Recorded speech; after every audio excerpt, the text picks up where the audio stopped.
fishing the whip is probably the quickest and easiest way to start fishing. It's great for kids, it's great for beginners, and it's great for experienced anglers who just want a quick and simple way to get on the bank. Now, let's get fishing. The first bit of kit you're going to need is, of course, the whip. The one I have here is a 4-metre telescopic whip. The next thing you're going to need is a pole rig. The one I'm using today is a Drunnen silverfish and F1, size 18 barbless hook. That's perfect for the style of fishing we're doing today. The rig is secured to the plastic winder with one of these rubber rig anchors. Keep this safe, as at the end of your fishing session, it's handy for putting the rig back on the winder and stopping it from tangling up. It's now time to attach the pole rig to the end of your whip. The two most common methods of doing this are via a small metal eye on the end, or a plastic connector similar to the one shown here. For the metal eye, form a lasso and place it over the tip of your whip. To secure your rig to the end, simply pull the lasso tight behind the metal eye like this. To attach your rig to a plastic connector, simply place the loop through the small hook on the end and slide the plastic sleeve forwards to secure the rig in place. To ensure your rig is set to the correct depth, we use a small device called a plummet. To attach the plummet to your rig, you simply pass the hook through the eye on top of the plummet before pushing the hook point into either the soft rubber or cork underneath. Alternatively, you can pinch a large split shot to your hook.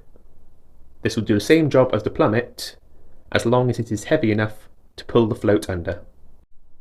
If the float is sitting high in the water with the plummet attached, your rig is set too deep. You must slide the float down towards your hook. If the weight of the plummet is pulling your float under, your rig is set too shallow. In this case, slide the float away from your hook point to add a bit more depth to your rig.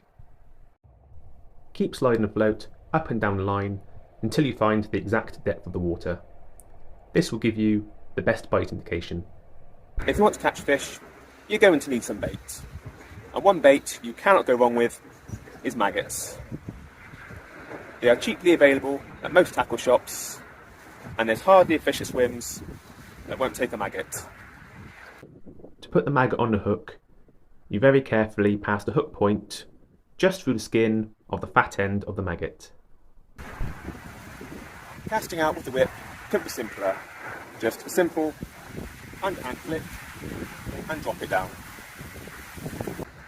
It's always important to bait your swim. Just chuck in a few loose off rings to draw a few fish into your peg, hopefully towards your hook bait. Small pinch of maggots, about a dozen, every now and then, just to keep the fish interested. For bite indication, you watch the tip of your float. You look for a float to pull under, or even to start drifting slowly to the side. If you see that, strike and see if you've got a fish.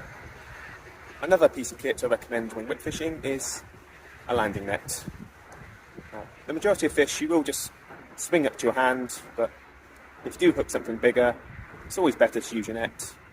It's safer for the fish, and you don't risk breaking your whip. If you do hook a better sized fish on a whip, it's important not to be in too much of a rush to bring it in, as you only have a short length of line to play the fish. So take your time, tire the fish out, and when it comes to the surface, use your landing net to bring the fish in.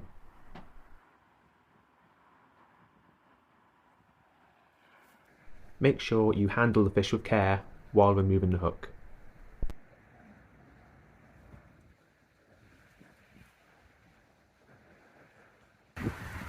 This one's hooked a little deeper, so we definitely need the disgorger for this one.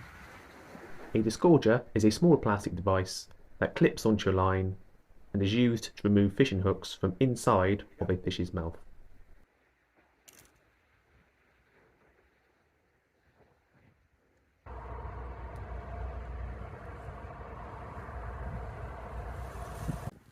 I hope you found this tutorial useful, and I'll see you again in the next one.